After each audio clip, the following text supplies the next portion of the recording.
Assalamualaikum.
Assalamualaikum.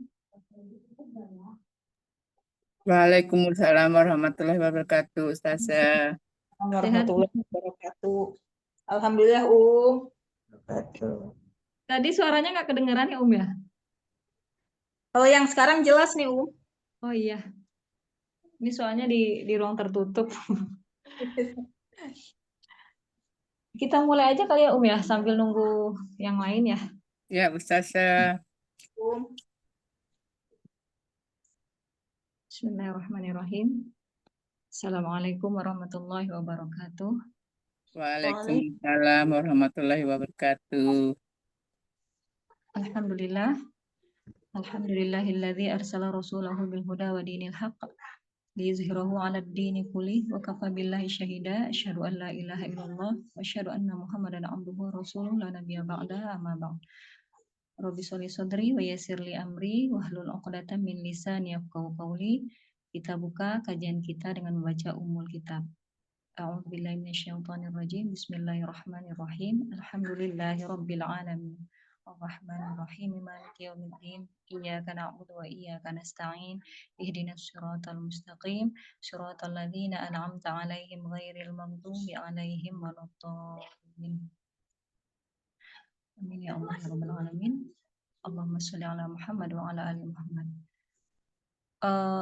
Alhamdulillah ya Ummahat ya, kita pagi ini diberikan kemudahan ya. Allah masih memberikan kesempatan, memberikan waktu luang buat kita ya sama-sama mengkaji Islam ya. Insya Allah bisa menjadi modal buat kita ya. Modal menghadapi kehidupan yang beragam ya Ummahat ya. Dimana setiap hari kita mungkin tidak lepas dari yang namanya ujian, cobaan dan lain sebagainya ya. Dan itu beragam ya. Dan setiap orang pun tidak sama masalahnya, tidak sama ujiannya dan lain sebagainya. Maka menuntut ilmu itu adalah salah satu obat ya. Dan itu sangat kita rasakan ya. Bagaimana kita yang dulu mungkin ya, atau dengan kita yang sekarang gitu ya, atau kita yang dulu belum pernah menuntut ilmu dengan kita yang sudah pernah menuntut ilmu tentu tidak akan sama ya. Sebagaimana dalam Al-Qur'an disebutkan tidak akan sama orang yang berilmu dan dengan orang yang tidak berilmu gitu ya. Nah, kita masuk pada cabang berikutnya hari ini ya, yakni cabang iman yang ke-19 ya. Cabang iman yang ke-19.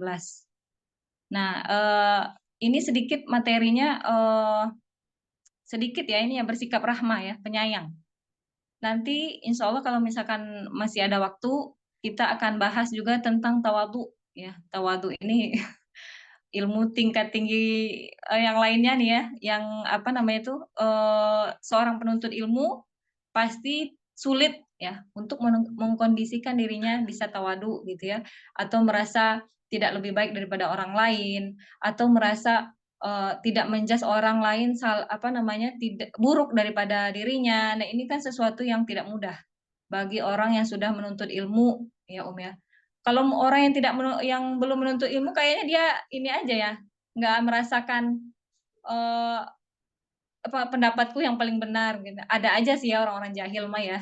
Nah, tapi kalau orang yang sudah menuntut ilmu godaannya di situ. Ya, godaannya merasa lebih benar, merasa lebih baik daripada orang lain, atau merasa menjudge orang lain pendapat orang lain salah dan lain sebagainya, atau menolak dalil, bahkan dalil-dalil dari Al-Quran ataupun Sunnah ya. Ketika kita berbeda pendapat dengan orang lain, maka di situ Allah uji seseorang itu ketawaduannya, dilihat dari apakah dia menerima pendapat orang lain khilafiyah ya, perbedaan itu gitu ya, asalkan perbedaan itu tidak dalam masalah akidah. Kalau dalam masalah akidah ya, perbedaan itu memang harus ini lagi ya, diteliti lagi gitu ya, perbedaannya di mana, dalilnya yang berbeda itu di mana gitu ya Om ya. Maka tawadu ya bagi seorang penuntut ilmu itu adalah nanti ya, itu tingkatnya udah tinggi ya, di mana dia tidak akan merasa lebih baik daripada orang lain. Nah, ini pembahasan kita nanti setelah bersikap rahma ini ya, penyayang. Bersikap rahma materi ke-19 insya Allah akan kita bahas juga nanti kalau misalkan sempat ya, materi ke cabang iman ke-20-nya yakni tawadhu ya. Sebentar ya, ini ramai di rumah.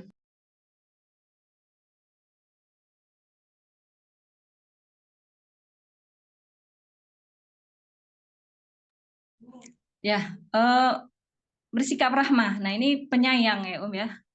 Ini kalau perempuan itu cenderung lebih penyayang ya. Makanya rahim ya, Allah titipkan itu di dalam tubuh seorang perempuan, seorang wanita ya. Karena apa? Karena fitrahnya seorang perempuan itu adalah penyayang. Ya, Allah memberikan anak ya. Kemudian Allah titipkan anak dalam perutnya gitu ya. Karena tadi Allah titipkan rahim dalam tubuhnya. Maka perempuan itu cenderung lebih penyayang daripada laki-laki, meskipun ini ada ya seorang perempuan wanita yang dia menyalahi kodratnya atau menyalahi fitrahnya sebagai seorang perempuan. Misalkan anak dibuang, anaknya dibunuh dan lain sebagainya. Ini berarti sudah tidak ada lagi sifat itu dalam dirinya. Berarti dia sudah menyalahi fitrahnya sebagai seorang perempuan yang Allah titipkan rahim gitu ya. Yaitu rahim itu kasih sayang itu gitu ya, yang Allah titipkan dalam seorang tubuh ya, tubuh seorang perempuan, dan itu tidak dititipkan kepada seorang laki-laki ya ya. Maka sifat rahmah atau penyayang ini kunci akhlak mulia. Masya Allah ya kalau orang yang cenderung penyayang itu biasanya cenderung akhlaknya mulia ya, sepaket biasanya ya. Dia kasihan khawatir melihat orang lain gitu ya. Ini orang yang seperti ini ya, itu dia udah punya modal ya, akhlak mulia di situ. Karena kan memang kita masuk surga itu adalah karena rahmat Allah, karena kasih sayang Allah gitu ya, bukan karena amalan. Mungkin berarti kita nggak perlu beramal, nggak begitu juga ya. Itu amalan itu mengundang rahmat Allah gitu ya. Tapi kita masuk surga itu bukan karena kita merasa sudah hebat, karena amalan kita yang banyak, tapi karena rahmat Allah. Makanya yang saya pernah tulis itu juga ya, 2 yang harus kita minta setiap saat itu adalah yang pertama, rahmat dari Allah, kasih sayang Allah. Yang kedua, tawadhu kepada manusia. Kalau Allah yang memberikan rahmat, insya Allah kita akan lebih mudah ya, akan kasih sayang Allah itu sangat luas ya ya, termasuk sebenarnya kepada orang-orang kafir. Tapi rahmat Allah kepada orang beriman itu dunia akhirat. Tapi kalau kasih sayang Allah kepada orang-orang kafir itu hanya di dunia. Dia berikan Allah berikan rezeki dan lain sebagainya gitu, bahkan berlimpah-limpah ya, karena jatahnya udah nggak ada lagi di akhirat. Tapi kalau rahmat kasih sayang yang Allah berikan kepada orang mukmin itu menghantarkan dia nanti insya Allah ya ke surganya Allah. Nah itu ya ya. Jadi maksud rahmat yang saya maksud itu adalah memohon rahmat kepada dari Allah bagi orang-orang yang beriman tadi ya, surganya Allah ya. Hanya melihat wajah Allah. Nah itu kan sesuatu yang tidak semua Allah berikan. Banyak orang yang beramal, yang kemarin kita bahas ya. Ternyata banyak orang yang beramal, tapi belum tentu Allah memberikan rahmatnya, karena ternyata dia beramal bukan karena Allah, ya, karena masih ada di situ keinginan duniawi, ya. Mungkin maksudnya tuh duniawi aja gitu ya, tidak ada unsur karena Allah gitu ya, atau memperbanyak tujuan kemarin ya, itu kan boleh memperbanyak tujuan, tapi niat karena Allah itu jangan pernah kita tinggalkan ya ya, ikhlas gitu ya. Nah itu nggak semua orang akan mendapatkan rahmat Allah gitu ya. Meskipun banyak yang beramal, mungkin banyak orang yang lebih taat dan belum tentu gitu ya. Karena tadi apa? Karena kuncinya tadi masuk ke dalam surganya Allah itu dengan rahmat Allah. Maka setiap hari itu memang salah satunya kalau untuk unsur kita ke manusia itu tawadu, minta ketawaduan gitu ya. Ketawaduan itu dalam artian ya Allah merasa lebih benar itu ya, yang dahsyatnya, yang manusia itu terjerumus ke itu ya. Orang yang berilmu itu Allah setan akan gelincirkan ya. Dia orang-orang berilmu ini kalau nggak bisa dengan ini, nggak bisa dengan itu, nggak bisa dengan itu, merasa lebih hebat, merasa lebih benar dan orang lain salah. Ya, maksudnya tuh di sini ujub bisa juga gitu ya, kemudian sombong, merendahkan orang lain dan lain sebagainya. Nah, ini pembahasan kita hari ini ya, ya. Kemudian inti dari kasih sayang itu adalah kebahagiaan ya. Maksudnya di sini membahagiakan orang, suka dengan membahagiakan orang, melihat orang bahagia gitu ya. Kemudian sifat rahmah ini ya, penyayang ini cenderung empati ya. Empatinya lebih besar daripada mungkin orang yang kasih sayangnya kurang gitu ya. Maksudnya tuh cuek aja dengan lingkungan sekitar dan lain sebagainya. Bukan berarti kita ini sebagai kaca pembesar, bukan ya umahat ya. Lagi-lagi untuk diri kita pribadi ya. Lagi-lagi untuk diri kita pribadi, di mana empati, rasa sayang ini sudah semakin terkikis ya. Dan sikap rahmah ini semakin tinggi keimanan seorang, maka dia semakin besar sikap rahmanya, penyayangnya gitu. Itu Allah sudah anugerahkan kepada orang-orang yang beriman gitu ya. Contohnya seperti apa? Orang yang dia diuji ya. Orang yang sering diuji, orang yang sudah merasakan pahit hidup misalkan ya, itu lebih cenderung empatinya lebih besar dibanding orang yang cenderung dia happy-happy, enak-enak, hidupnya nggak merasakan susah. Jadi tidak dipukul rata juga ya, kita tidak mengeneralisir juga ya. Tapi di sini cenderung orang-orang yang sering ditimpa ujian dan lain sebagainya, itu dia lebih cenderung mudah merasakan kesusahan orang lain. Maka ketika seorang diuji sebenarnya itu melembutkan hatinya gitu. Kita diuji gitu ya, sebenarnya untuk melembutkan hati kita. Masya Allah gitu ya Om ya. Kalau misalkan senang gitu ya, semua keinginan kita terpenuhi, di mana letak kita bisa berpikir, kita bisa teruji keimanannya gitu ya. Kemudian rasa sensitivitas ya, kasih sayang yang timbul dari hati kita yang mungkin merasa sedih, melihat orang sengsara akan merasakan gitu.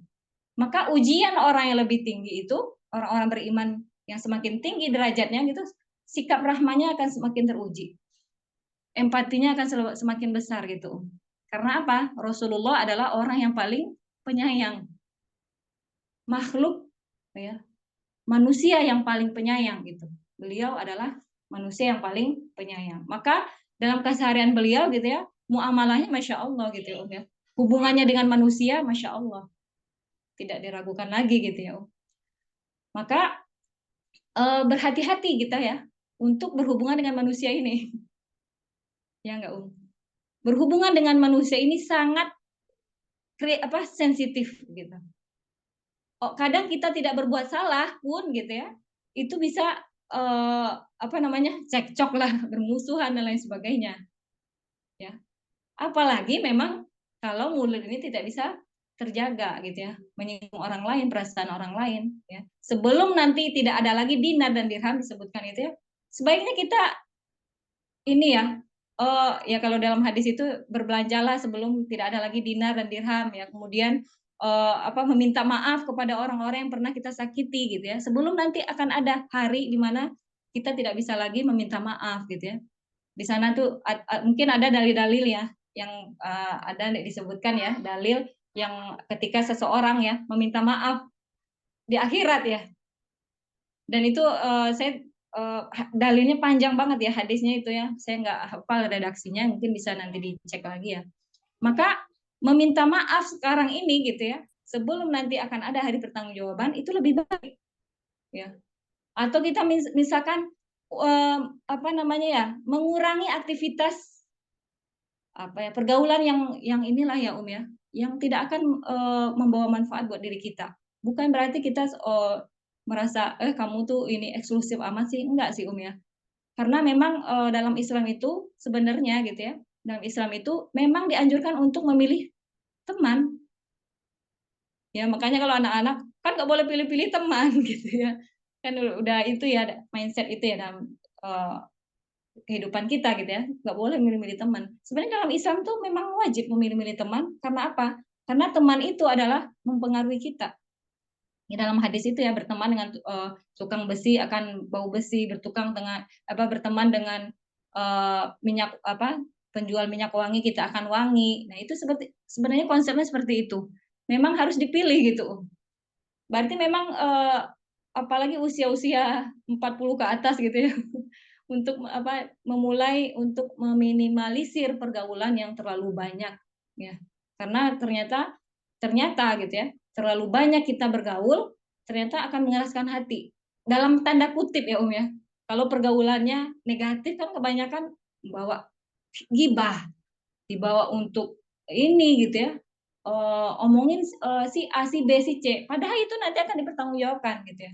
Suatu hari nanti mereka akan menarik tangan kita gitu ya, meminta pertanggungjawaban kita dengan kezoliman yang kita lakukan gitu ya. Kayak misalkan gibahi orang ya dan lain sebagainya. Itu akan diminta pertanggungjawaban gitu. Ya. Jadi meminimalisir pergaulan yang memang itu akan membawa dampak negatif buat diri kita ya. Karena memang Islam menyuruh kita memang memilih untuk memilih teman ya ya, mencari circle yang memang membuat kita lebih baik gitu ya ya. Karena circle itu akan menarik kita Circle itu gambaran kita ya. Circle itu gambaran kita dan circle itu akan menarik kita dalam artian ya, kalau kita nggak bisa mewarnai pasti akan terwarnai, apalagi lingkungannya negatif ya. Banyak ya lingkungan dikit-dikit ngomongin, wow, apalagi di kantoran juga sama ya. Itu udah adat ya, jadi kayak budaya gitu ya ya, ngomongin CEO gitu ya. Maka memang di usia kita yang memang sudah mulai udah mendekati udah bau tanah ya, kalau dalam kalau orang-orang bilang itu ya, sudah umur umat Nabi Muhammad SAW itu sekitar 60-70-an, 70 tahun itu, kalau lebih dari itu udah bonus gitu ya. Maka mempersiapkan diri ya untuk kita tadi ya, bersikap hati-hati terhadap manusia tadi ya, sering meminta maaf dan lain sebagainya. Nggak apa-apa kalah dikit ya ya, mengalah dikit gitu ya, meminta maaf dan lain sebagainya, daripada nanti ya hari tidak ada lagi dinar dan dirham ya, kita bisa minta maaf dan sebagainya. Nah ini ya. Jadi tadi ya, orang semakin tinggi keimanannya, dia sifat rahmah akan Allah berikan kepada orang tersebut. Empatinya lebih tinggi ya. Merasakan penderitaan orang lain, apalagi orang-orang di Palestina. Naudzubillahnya, hati kita kalau udah keras, kita melihat orang Palestina aja udah biasa. Nggak ada rasa kasihan gitu ya. Ya, nggak ada muncul rasa empati gitu ya kepada sama-sama saudara kita gitu ya. Itu berarti hatinya dipertanyakan ya. Jangan-jangan hati kita udah keras gitu ya. Dan orang-orang hati yang keras gitu ya, minta sama Allah dan sambil menangis kalau bisa. Orang-orang yang hatinya udah keras, cenderung keras misalkan ya, mungkin semuanya pernah di tahap itu mungkin ya ya. Maka menangis itu akan menjadi sambil bertobat gitu ya. Insya Allah itu akan bisa melembutkan hati gitu ya. Akan memudahkan kita untuk bisa merasakan empati gitu ya, kasih sayang kepada orang lain. Nah ini dalilnya ya, beberapa dalil yang saya sampaikan di sini dalil hadis ya ya. Karena pembahasannya sedikit sekali ya. Insya Allah akan bahas sedikit pembahasan empati juga gitu ya. Tapi di sini tidak saya masukkan pembahasan empati ya, karena sangat terbatas ya. Di sini disebutkan, sesungguhnya kasih sayang itu cabang atau penghubung kepada Allah. Barang siapa yang menyambungnya, maka Allah Ta'ala akan menyambung kasih sayangnya. Kasih sayang Allah gitu ya. Kasih sayangnya dengannya. Dan barang siapa yang memutuskannya, maka Allah Ta'ala akan memutus kasih sayangnya dengan orang tersebut. Maka salah satu kasih sayang itu akan yang pertama kali dimunculkan adalah orang-orang terdekat kita, karib kerabat ya, keluarga besar, keluarga kecil, keluarga besar, itu adalah salah satu menyambung silaturahim tadi ya. Itu ketika kita menyambung silaturahim itu Allah akan sambungkan kasih sayang Allah dengan orang ini. Tapi kalau orang ini memutus silaturahim dengan keluarganya gitu ya Om ya, maka Allah juga akan memutus. Maka luar biasa ya. Salah satu kunci kita juga dekat dengan Allah, salah satunya menyayangi manusia. Kita ingin menyayangi Allah, ternyata kunci untuk menyayangi Allah juga kata Allah tadi ya, kita juga harus menyayangi manusia. Salah satunya keluarga kita sendiri gitu. Keluarga besar ya. Mungkin ada keluarga besar yang berbeda pendapat. Nah, ini hati-hati. Sampai ada main putus silaturahim dan lain sebagainya. Karena apa? Berbeda pendapat. Maka dengan semacam ini, kalau saya cenderung menjemuk di keluarga saya, Majemuk, jadi udah terbiasa untuk saling menghormati gitu ya. Mulai dari tarbiyah ada, mulai dari Muhammadiyah, macam-macam NU dan lain sebagainya gitu ya. Komplit gitu ya. Maka di situ untuk menghormati pendapat orang lain itu nggak mudah gitu ya masalahnya. Karena apa yang kita pahami gitu ya, kita merasa itu udah benar gitu ya. Sementara pendapat orang sulit diterima. Manusiawi memang, apalagi orang-orang yang berilmu. Allah yang Allah anugerahkan ilmu itu susah untuk mengatur gitu ilmu tersebut. Apakah dia menjadi takut kepada Allah atau sebaliknya hanya untuk menjas orang lain gitu ya, menjadi kaca pembesar gitu ya, ilmunya nih si A gini nih, si B gini gitu ya. Nauzubillah sama nauzubillah. Makanya kita setiap hari itu yang diminta itu salah satunya, ya Allah berikan rahmat-Mu ya Allah. Ya tadi ya, karena tidak semua orang akan diberikan rahmat tadi ya. Banyak yang beramal, bahkan amalannya lebih tinggi gitu ya bisa.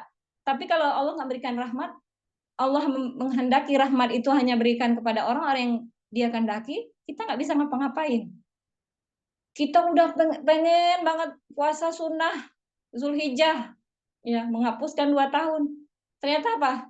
Tiba-tiba Allah nggak berkehendak, sakit atau kita haid dan lain sebagainya, bisa bagi Allah mudah gitu ya. Tapi bukan berarti akhirnya orang yang haid berarti Allah nggak sayang, nggak begitu ya, konsepnya nggak begitu. Ini contoh bahwasanya keinginan kita itu ya, bagaimanapun kita ingin berbuat, kita beramal, Allah nggak memberikan rahmatnya atau Allah tidak berkehendak, nggak bisa gitu ya. Maka memang ya itu kuncinya tadi ya Pak. Tadi ya Allah berkehendak, taufik Allah gitu ya. Taufik yang Allah berikan kepada orang yang Dia kehendaki. Maka memang kita sebagai manusia lemah, ya ikhtiar terus ya Om ya, beramal dengan ikhlas tanpa ada embel-embel lain, dalam artian cenderung lebih ke dunianya. Ya Allah tuh di umur sekian gitu maksudnya. Allah itu urutan kesekian sekian sekian gitu ya. Tapi kalau misalkan Allah nomor 1 gitu ya, insya Allah dunia itu kan ikut ya. Seperti itu ya rumusnya ya. Jadi barang siapa yang menyambungnya Allah akan sambung, barang siapa yang memutusnya Allah putus. Makanya hati-hati dengan manusia. Ya. Hati-hati dengan manusia. Karena kalau hubungan dengan Allah, Allah langsung ampunkan gitu ya, ampunkan dosa-dosa. Tapi kalau hubungan dengan manusia, kita harus minta maaf dulu, minta keridoannya, ini dan lain sebagainya. Atau kalau nggak bertemu dengannya, kita doakan kebaikan untuknya, atau minta, ya Allah, mudahkan dia untuk memaafkan kita gitu ya. Seperti itu ya kalau berhubungan dengan manusia.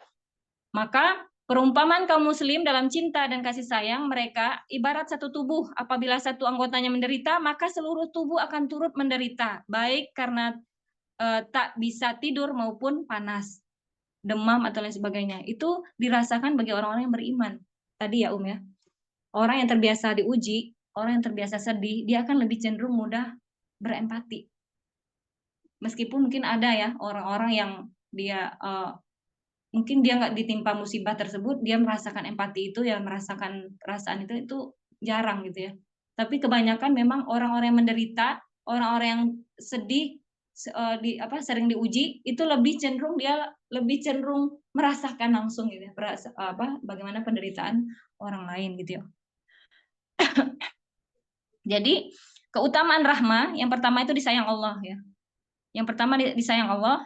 Sesungguhnya Allah Ta'ala menyayangi hamba-hambanya yang berkasih sayang.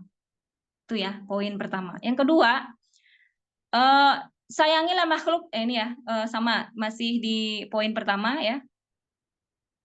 Sesungguhnya Allah Ta'ala menyayangi hamba-hambanya yang berkasih sayang.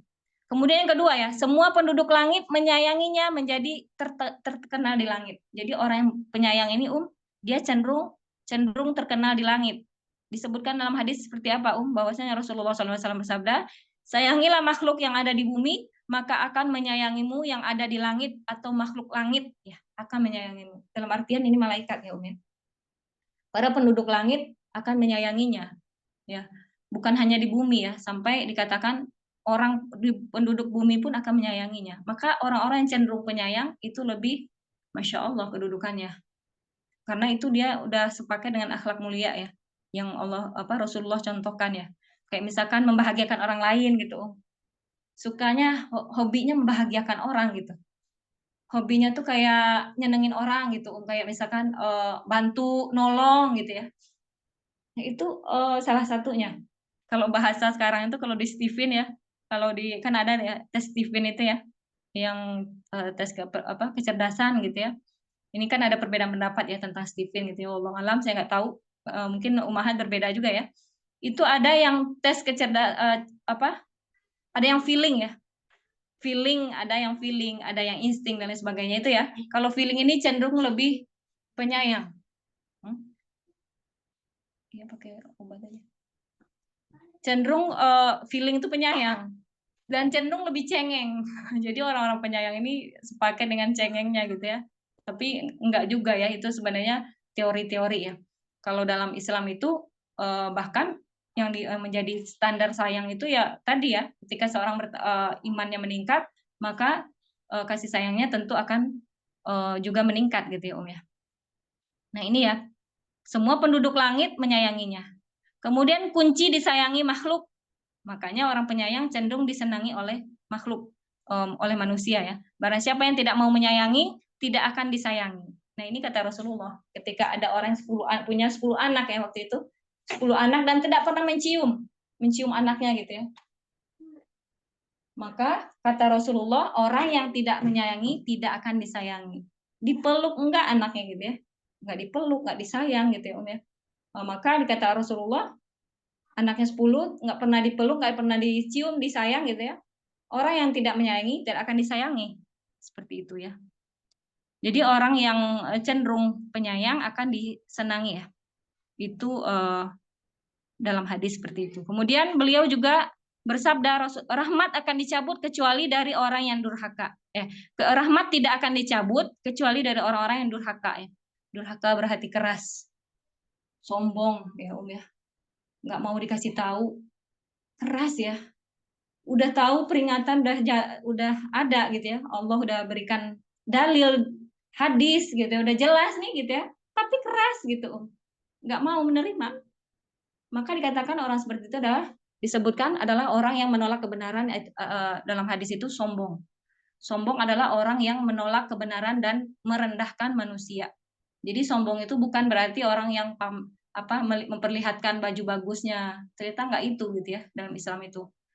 Ya, tapi lebih cenderung ke menolak kebenaran dan merendahkan orang lain. Ya. Kemudian tipe keluar ininya ya. Tipe wanita idaman. Ya, disebutkan wanita idaman itu adalah orang yang penuh dengan kasih sayang. Ini dari hadis Muqil bin Yasar, ia berkata, ada seorang yang menghadap Nabi SAW, ia berkata, aku menyukai wanita yang terhormat dan cantik namun sayangnya wanita itu mandul, tidak memiliki keturunan. Maka boleh aku menikah dengannya? Nabi SAW menjawab tidak. Kemudian ia mendatangkan Nabi SAW untuk kedua kalinya, masih tetap dilarang. Ini jangan generalisir ya ya, hadis ini ya. Karena memang berarti nggak boleh dong. Kalau mandul bagaimana dong gitu ya. Nggak ada apa, berarti Rasulullah melarang untuk menikah. Enggak begitu ya. Tapi ini apa namanya, konsepnya ini ada yang bertanya ya. Kalau Rasulullah menjawab itu sesuai dengan objek ya. Ketika si objek bertanya dengan permasalahannya, maka Rasulullah menjawab seperti itu dan tidak berlaku bagi objek yang lain ya. Tergantung objek ya ketika yang bertanya pada waktu itu gitu ya. Kalau hadis itu seperti itu ya Om ya. Maka kemudian kata Rasulullah mereka kedua kalinya, maka Rasulullah tetap melarang sampai ia mendatangi Nabi SAW ketiga kalinya. Lantas Nabi Muhammad SAW bersabda, nikahilah wanita yang penyayang, yang subur, punya banyak keturunan, karena aku bangga dengan banyaknya umatku pada hari kiamat kelak. Nah, dalam artian di sini wanita yang subur dan penyayang itu yang banyak anak. Ya. Tapi ini nggak berlaku untuk, jangan ini ya Om ya, jangan berkecil hati kalau ternyata kasusnya ada seorang wanita yang dia belum dikaruniai anak gitu ya. Maka ini beda lagi pembahasannya gitu ya. Karena waktu itu Rasulullah menjawab sesuai dengan objek yang bertanya. Ya. Kalau objek yang bertanya, makanya waktu itu ya, kalau yang bertanya adalah dia punya ibu, ya Rasulullah, aku berjihad atau menjaga ibuku gitu ya. Jaga ibumu. Padahal jihad adalah amalan yang utama. Tapi karena yang bertanya kasusnya berbeda, maka Rasulullah menjawab sesuai dengan permasalahan objek ya, atau orang yang bertanya. Ya, kalau disebut mandul, Aisyah radhiyallahu anha tidak mempunyai anak. Ya, maka kita ini ya melihat tidak bisa mengeneralisir hadis. Ya, misalkan dalam hadis yang lain Allah membenci orang yang gemuk. Jangan tersinggung orang yang gemuk gitu ya. Bukan berarti akhirnya digeneralisir ya, diumum menjadi umum gitu ya. Enggak begitu. Tapi sesuai dengan konteks yang orang yang bertanya. Gemuk dalam artian di sini dia banyak makan gitu ya, cenderung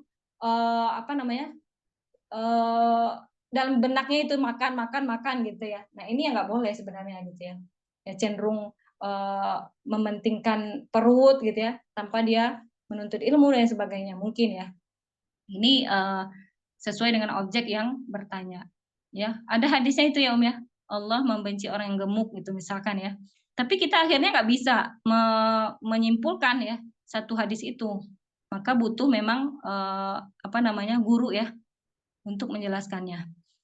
Maka di sini ya, yang subur dan penyayang itu adalah wanita idaman ya, yang Rasulullah kabarkan. Kemudian yang kelima, sifat penyayang itu adalah kunci akhlak mulia.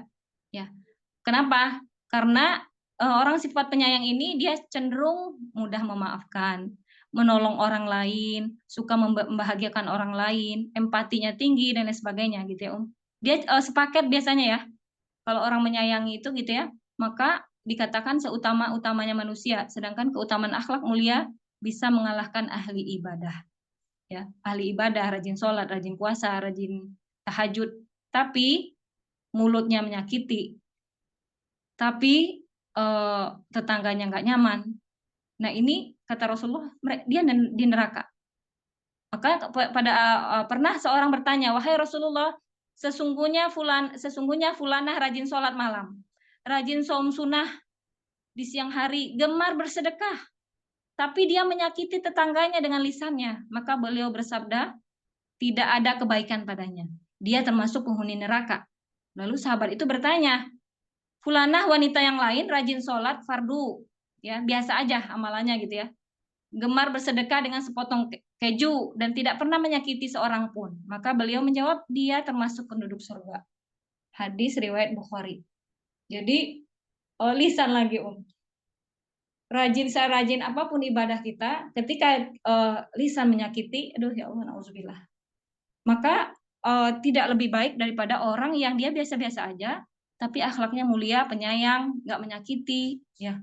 yang kebayang ya ya, bagaimana Rasulullah menyampaikan itu ya, ketika seorang bertanya, karena banyak wanita-wanita, ibu-ibu ya, dia rajin-rajin beribadah, tapi terkadang menyakiti sesamanya, mengadu domba, fitnah, gibah, itu semuanya kezoliman ya.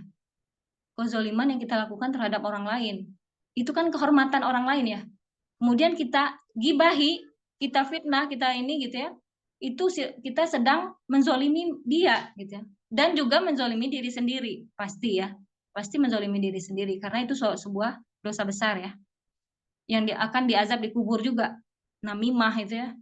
Adu domba. Dia kan begini, di sini dia ngomong gini, di sini dia ngomong lain lagi gitu ya, ya. Seperti itu ya. Dan itu di masyarakat luar biasa ya. Ada aja gitu ya ya. Bahkan kalau dikatakan bukan ada aja, banyak gitu ya. Maka kita memang untuk memilih pergaulan itu penting gitu ya. Maka Rasulullah SAW bersabda, seorang perempuan disiksa gara-gara seekor kucing. Dia mengurung kucing itu sampai mati. Karena itulah dia masuk neraka. Perempuan itu tidak memberi makan dan minum kepadanya tatkala dia kurung. Dan dia pun tidak melepaskannya supaya bisa memakan serangga lain atau binatang yang lain gitu ya. Hadis riwayat Bukhari dan Muslim. Ini semuanya hadis riwayat Bukhari ya. Maka orang-orang yang dia bukan hanya ke makhluk ya, termasuk ke binatang gitu ya, ini juga dipertanggungjawabkan sampai dikatakan masuk neraka ya gara-gara seekor binatang, atau disebutkan di hadis yang lain masuk surga karena memberi minum air, memberi anjing ya minum ya dengan sepatunya gitu ya, itu dikatakan seorang pelacur ya dan ini hadis ini nggak bisa langsung berarti boleh dong pelacur, nggak seperti itu ya. Ini harus diuraikan lagi ya, bahwasanya Allah berkehendak atas segala sesuatu itu ya, bahwa Allah berkehendak kepada siapapun, baik dia seorang yang kafir, bahkan di ujung hidupnya dia meninggal husnul khotimah, mudah bagi Allah gitu ya. Ada orang yang ahli ibadah dulu, tapi di akhir hidupnya menjadi seorang yang kafir. Nauzubillah summa nauzubillah. Bagi Allah sangat mudah ya tadi ya. Allah berkehendak sekehendaknya. Jadi jangan salah ya ketika kita melihat orang lain ya ya di luar sana buruk yang kita anggap pandang buruk, itu belum tentu akhir hidupnya seperti itu. Jadi caranya seperti itu ya, untuk menurunkan ego, merasa kita hebat, merasa kita suci, merasa ini dengan seperti itu ya. Allah berkehendak sekehendaknya. Bahkan apapun itu ya, dan bagi kita nggak masuk akal, bagi Allah mudah masuk surga misalkan. Bagi orang-orang yang dianggap buruk di tengah masyarakat, ternyata akhir hidupnya nggak seperti itu gitu ya ya. Atau mungkin kita yang dulu dengan sekarang gitu ya, orang gak akan nyangka juga, mungkin dulu kita dianggap buruk ya. Dulu kita dianggap buruk. Tahu-tahu setelah kita mengkaji, dapat hidayah, masuk taufik dan lain sebagainya, kita berubah. Demikian juga orang lain yang kita pandang gitu ya. Suatu saat dia akan berubah, bisa jadi ya. Itu sesuai dengan Allah berkehendak ya. Maka tak mudah ya bagi seorang bisa berempati ya, bisa merasakan apa yang dirasakan orang lain. Maka sesuai dengan keimanannya. Sampai di sini ada yang mau kita diskusikan dulu, Umahat? Ini masalah kasih sayang dulu ya. Sifat rahmah ya. Sifat rahmah ya Allah berikan kepada seseorang, dan itu kepada wanita ya. Kebanyakan itu diberikan kepada seorang wanita ya. Ustazah, Ya, Mak. ya, Ya. saya mau bertanya tadi yang dicontohkan tentang sifat kasih sayang seorang hamba, tadi yang berkaitan tentang pelacur yang dia memberikan minum ya anjing yang kehausan, itu kan orang yang dikehendaki oleh Allah diberikan rahmat. Apakah orang tersebut, si pelacur itu dalam proses hidupnya itu sudah mencapai proses bahwa dia itu sudah bertobat gitu Ustazah? Karena kan orang umum melihatnya itu tadi jadi seakan-akan dengan hadis tersebut akhirnya menganggap bahwa pelacur aja dia bisa masuk surga, ibaratnya seperti itu. Tapi kan tidak hanya sebatas dia masuk surga karena apa ya, karena dianya seorang pelacur, tapi kan akhir hidupnya dia Akhir hidupnya. nantinya dia bertobat gitu ya Ustazah ya. Betul, Jadi memang seorang itu akan dibalas ya. Setiap tindak tanduknya di dunia itu akan dibalas ya. Akan diminta pertanggungjawabannya betul gitu ya. Dan ketika dia bertaubat ya, dan kalau di dalam hukum Islam itu kan dirajam ya. Perempuan yang dia itu yang sudah punya suami, kemudian dia berzina gitu ya, itu dirajam. Kalau orang yang dia itu belum bersuami itu dijilid, dicambuk ya. Kalau dirajam tuh dilempar, dikubur, masuk ke dalam tanah gitu ya, kemudian dilempar gitu ya. Itu dirajam. Kalau dicambuk itu 100 kali ya. Yang itu dia belum menikah, berzina. Itu apa fungsinya di situ? Untuk meringankan dosanya di akhirat, bebannya di akhirat sebagai penebus gitu ya, Om ya. Seperti itu gitu ya. Nah, ini yang kasus yang pelacur kayak gini gitu ya, yang disampaikan itu tentu tidak semerta-merta akhirnya dia nggak bertobat terus dia juga masih melakukan intinya gitu ya. Nggak seperti itu juga ya. Maka memang ada tadi ya, dalam Islam kita kaitkan dengan hukum-hukum yang lain, dalam hadis-hadis yang lain, dengan ayat-ayat yang lain. Makanya kalau dalam tafsir itu, satu ayat itu bisa dipaparkan beberapa penjelasan hadis, Jadi kayak misalkan satu ayat nih ya, diambil dari hadis ayat-ayat yang lain, yang berkaitan dengan materi itu, ya, kandungan itu gitu, Ya, makanya ayat dengan hadis itu digabungkan. Enggak kemudian satu hadis kemudian kita telan gitu ya, mentah gitu ya. Kayak tadi ya, pelacur berarti boleh dong. Maka ini butuh tadi ya, dalam Islam saja gitu ya, seorang perempuan yang berzina dirajam. Dirajam 100 kali. Kemudian orang yang belum menikah dicambuk, dijilid gitu ya. Itu 100 kali. Itu hukum Islam gitu ya. Nah, kemudian nggak serta-merta dia akhirnya masuk surga ya, enggak tadi ya. Allah yang kemarin ya pernah ada kasus juga orang yang akhir pas dia mau meninggal dia masuk Islam. Mu'alaf gitu ya. Mudah bagi Allah gitu ya. Berarti ya pada waktu itu dia menjalani proses itu gitu ya. Sebagai mu'alaf di situ sebelum dia meninggal gitu ya. Kalau nggak salah itu Uli Arta ya, kalau nggak salah itu ya. Artis itu. Nah, itu proses dia masuk Islamnya itu udah dalam kondisi yang bersih gitu ya, suci gitu, seperti itu Jadi memang nggak bisa di ini ya ya, akhirnya kalau pelacur berarti boleh dong kita menjadi seorang ini gitu ya, atau membunuh orang 99 orang gitu ya masuk surga ya di akhir hidupnya gitu ya, malaikat mengukur ya antara proses dia taubatnya dengan dosa-dosanya yang dulu ya, negerinya dia waktu yang dulu gitu ya, dengan negeri yang dia mau capai untuk bertaubat gitu ya, itu diukur dulu panjang lebih, ternyata dengan rahmat Allah gitu ya masuk surga, lagi-lagi karena rahmat Allah gitu ya. Tadi lagi-lagi dengan rahmat Allah seseorang dikehendaki masuk surga ya, atau ahli ibadah di akhir hidupnya, na'udzubillah, ya itu nggak ada yang nggak mungkin bagi Allah, seperti itu ya. Sebagaimana tadi hadis yang pelacur itu ya ya. Ya, kita harus menjelaskan juga bagaimana konsep Islam nih kalau berzina. Ya ya. Seperti itu. Tentu ya proses bertaubat dulu ya. Ya. Gimana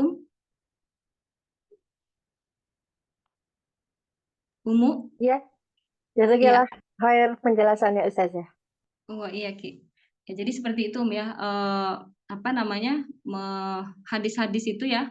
Kalau tadi ya contohnya Allah membenci orang gemuk gitu ya. Kalau orang-orang awam membaca, aku kan gemuk gitu ya. Tapi memang harus ada penjelasannya gitu ya. Kayak misalkan pelacur dan lain sebagainya, atau membunuh 99 orang dan kemudian dia bertobat, ya dia bertobat dia masuk surga misalkan ya. Seperti itu ya. Jadi yang dilihat tuh bukan maksiatnya ya ya. Makanya sebenarnya tidak semua hadis yang dikemukakan ya. oleh para sahabat kepada eh, objek dakwahnya. Tidak semua hadis yang dikemukakan. Ada memang hadis itu nggak cocok buat si ini nggak cocok, maksudnya nggak dikemukakan ya hadis itu. Dia masalahnya ini maka hadisnya ini gitu ya. Sebagaimana Rasulullah itu ya ketika memecahkan setiap persoalan apa namanya sahabat itu berbeda-beda seperti itu ya Ya ini tentang apa namanya berkasih sayang ya atau bersikap rahmah. Ada lagi umahat yang lain?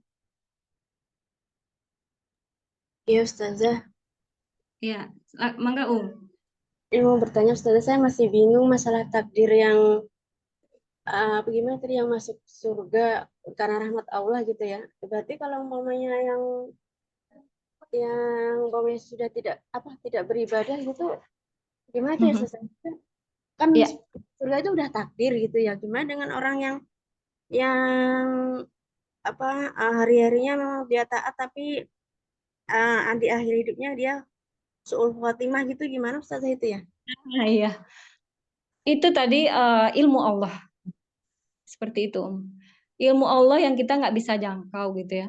Dan Allah Maha tahu nih apa maksud seorang beramal. Allah Maha tahu hati kita.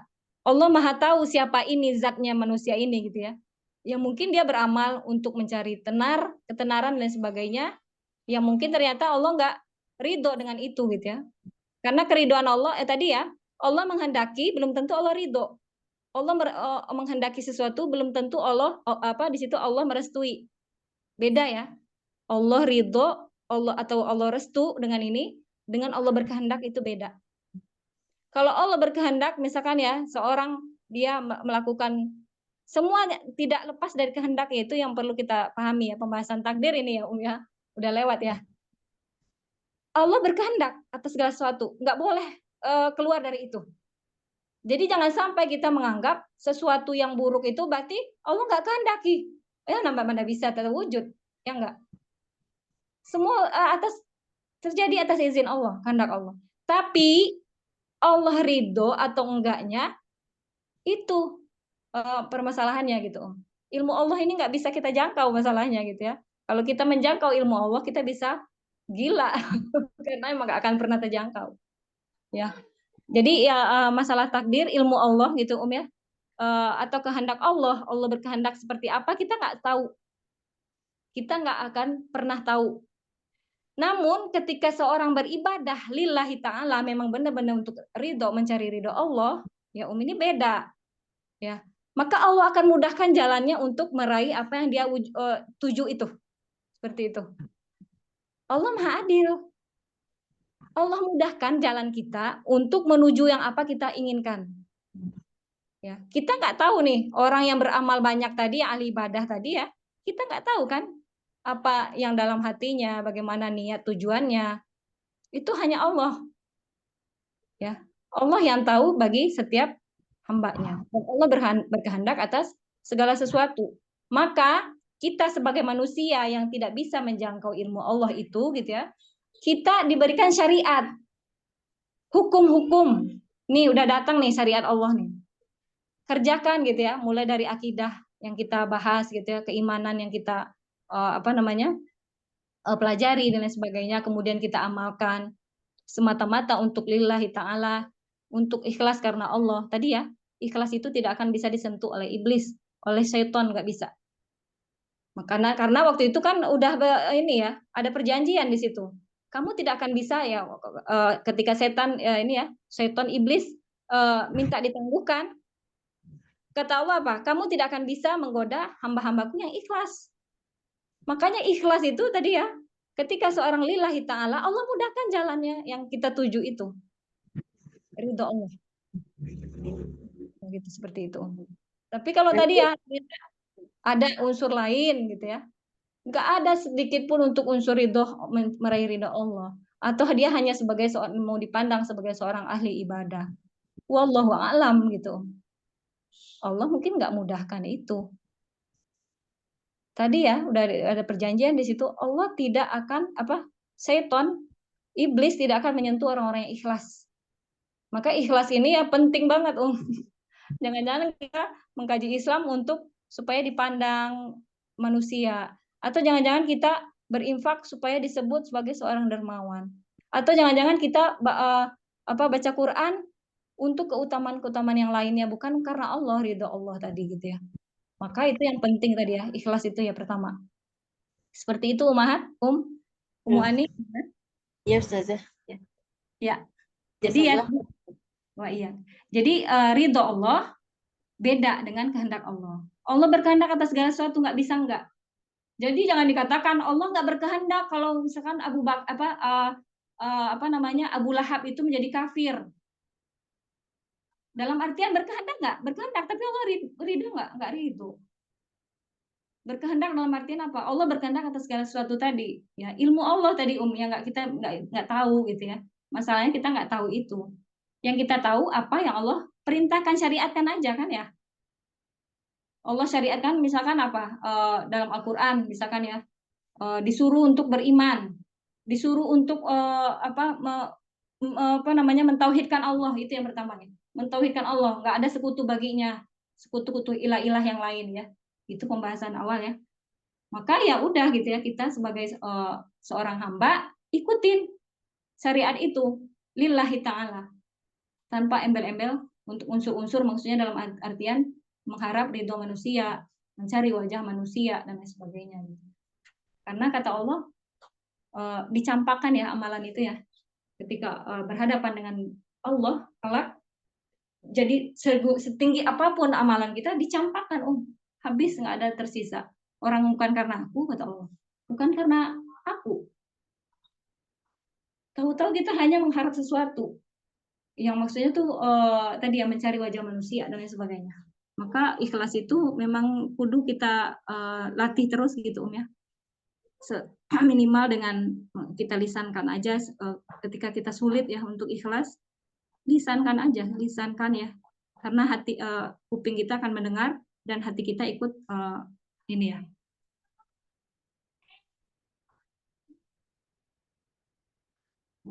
Ya Umahat ya. Ada lagi Umahat?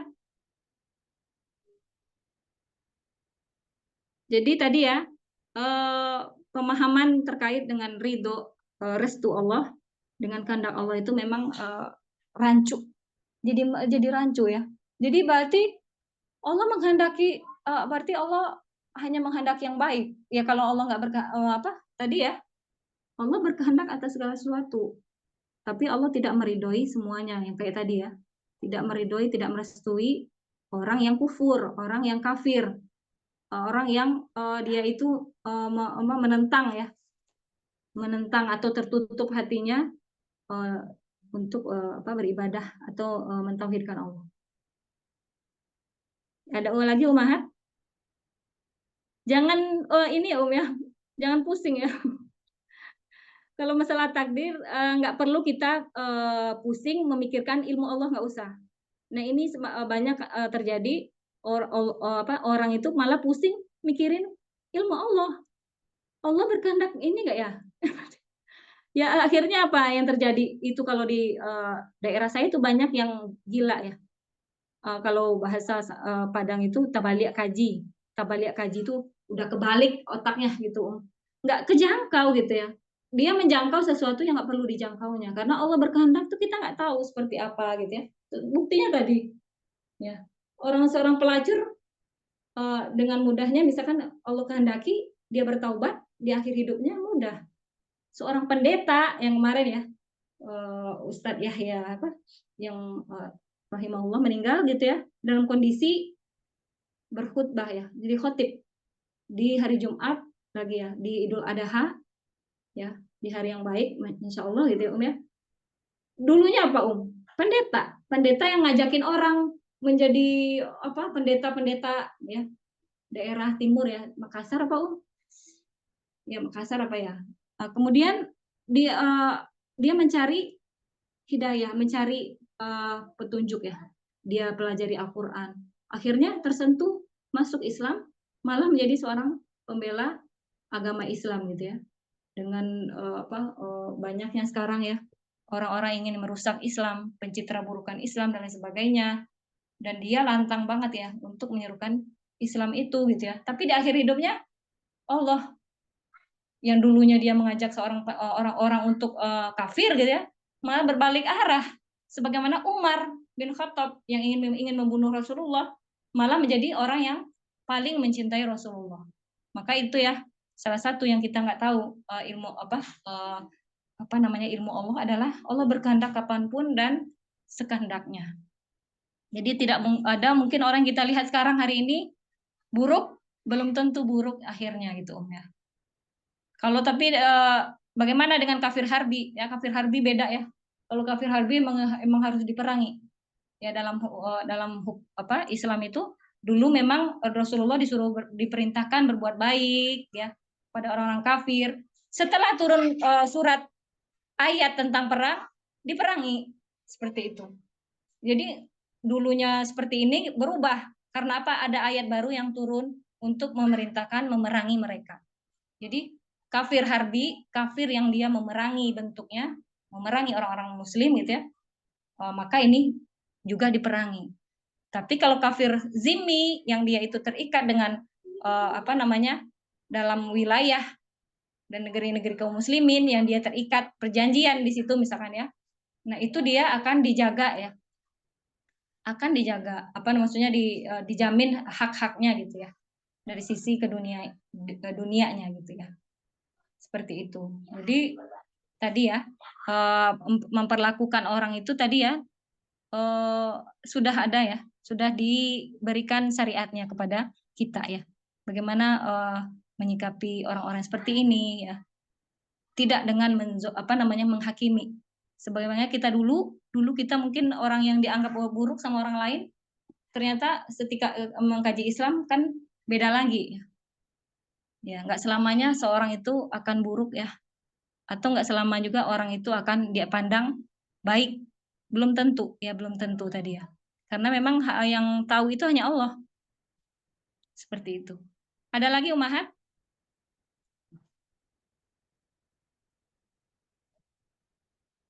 Kalau tidak ada, kita masuk sedikit pembahasan tawadu ya. Ada tawadu ini sedikit saya kasih pengantar aja mungkin ya, cukup waktunya untuk pengantar. Maka tawadu itu adalah pribadi yang selalu tidak merasa baik daripada orang lain. Ya. Apakah kita yakin merasa bebas dari sombong ya, menggunakan selendang Allah ya, sombong itu ya, yang tidak layak kita gunakan.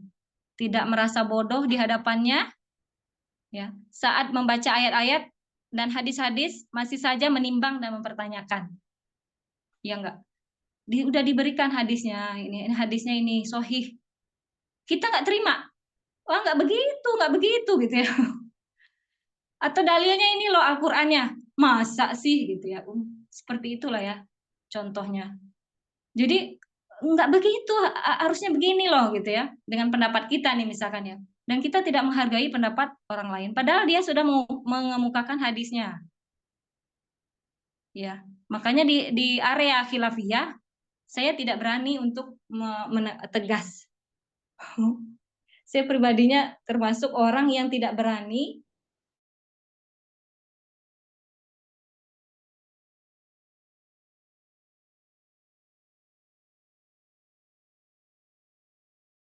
kita juga nggak langsung berburu dengan para sahabat.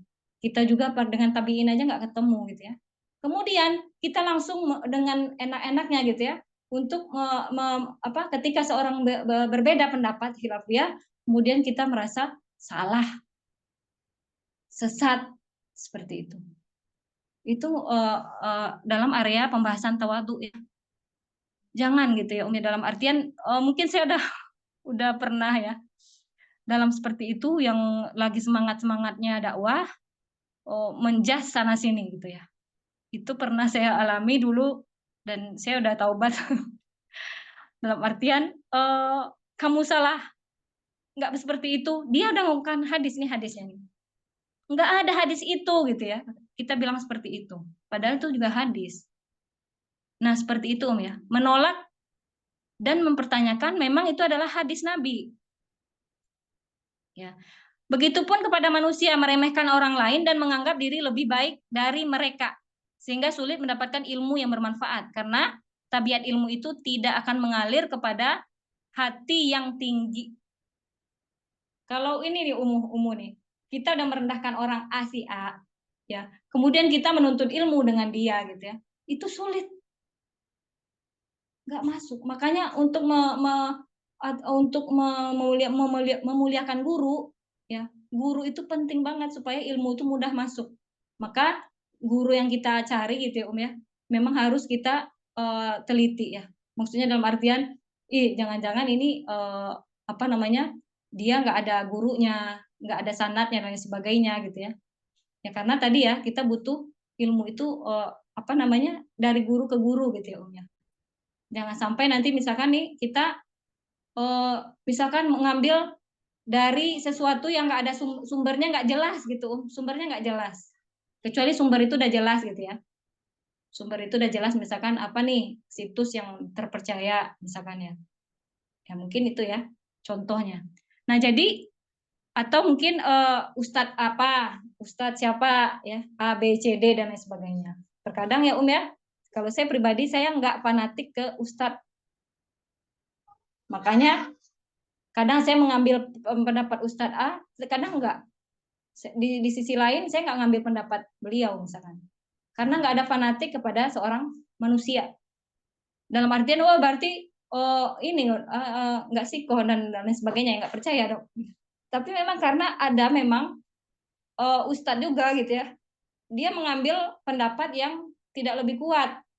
Dan kita ada beberapa Ustadz ya, misalkan ya, guru kita nih, ya ternyata pendapat Ustadz A itu lebih kuat, ya, atau mungkin lebih mengambil pendapat mayoritas ulama, misalkan dari 3 mazhab ngambil 3 mazhab sepakat, 1 mazhab enggak gitu ya.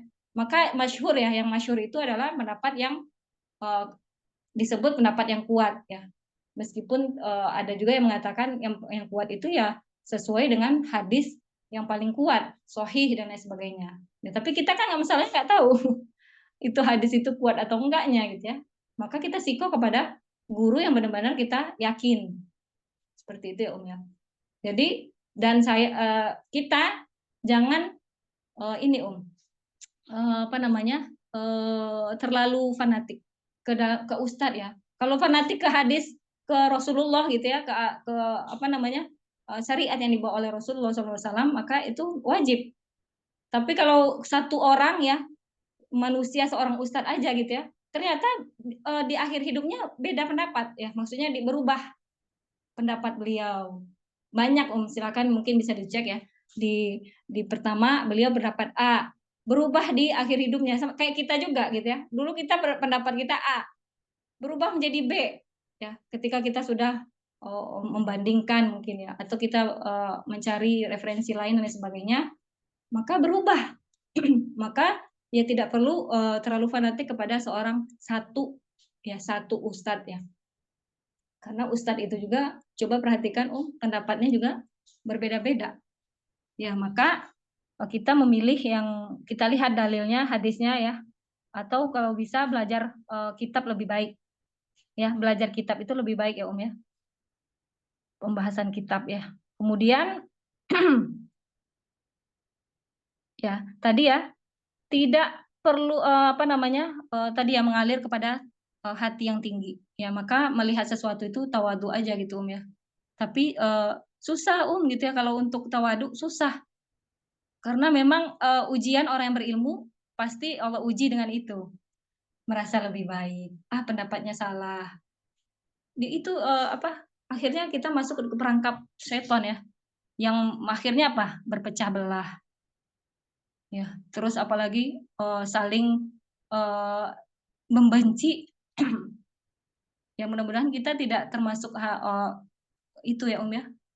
Kita mengambil pendapat yang kita yakini, kemudian kita terserah orang dia mengambil pendapat yang lain. Maka tadi ya masalah khilafiyah, saya tidak berani untuk tegas ya. Makanya kalau di grup itu gimana kalau pendapat ini, kalau masalah fikih gitu ya, silakan saya kembalikan kepada Ummahat. Tapi kalau pendapat saya ini gitu ya, seperti itu. Jadi kalau untuk khilafiyah agak tidak bisa untuk tegas ya. Kalau saya pribadi ya. Mungkin kalau yang lain wallahu alam. Ya, mangga, Kemudian biasanya orang sulit tawadu adalah karena kelebihan yang dimilikinya, ya. Pasti ya. Dia akan rasa lebih hebat ketika dia punya kelebihan. Untuk apa punya kelebihan kalau kita menjadi orang sombong? Ya, kalau seperti itu, untuk apa punya kelebihan kalau akhirnya membuat kita lebih buruk di mata Allah. Ini ya sedikit pengantarnya. Mungkin sampai di sini dulu ya, karena nggak cukup waktunya udah habis. Kalau ada yang mau kita diskusikan sedikit tentang ini, ada yang mau bertanya dulu tentang tawadu? Karena ini masih panjang ya, pembahasannya agak panjang, nggak bisa dibahas sekarang ya. Ada Umahat?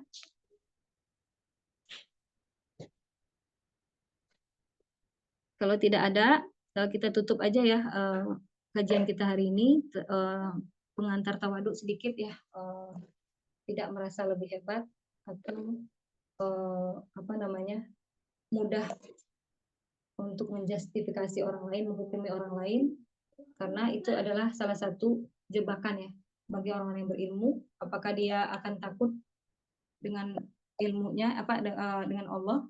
Ya, karena tadi salah satunya Allah memerintahkan kita untuk berkasih sayang, ya enggak. Kemudian kita juga tidak Allah memerintahkan kita untuk saling menghargai, atau tidak Allah memerintahkan kita untuk tawadu. Ya, tapi dengan ilmu ternyata enggak membuat kita seperti itu, maka kita butuh perjuangan ya, ikhtiar dan mohon pertolongan Allah supaya selalu diberikan tawadu ya, tidak merasa lebih hebat, dan kita ambil pendapat yang kita yakini, dan kita tidak usah ribut dengan pendapat orang lain untuk masalah khilafiyah. Tapi kalau untuk masalah akidah, ini wajib tegas ya, karena khawatir nanti ya kalau masalah akidah ini kan masalah pokok ya, harusnya nggak boleh berbeda gitu ya. Ya, kita tutup dengan doa kafaratul majelis. Subhanakallahumma wa bihamdika asyhadu an la ilaha illa anta astaghfiruka wa atubu ilaik. Walhamdulillahirabbil alamin. Assalamualaikum warahmatullahi wabarakatuh. Waalaikumsalam warahmatullahi wabarakatuh. Wabarakatuh. Ustaznya. Maaf lahir batin, Umahat. Mohon maaf lahir batin untuk semuanya. Assalamualaikum. Waalaikumsalam. Warahmatullahi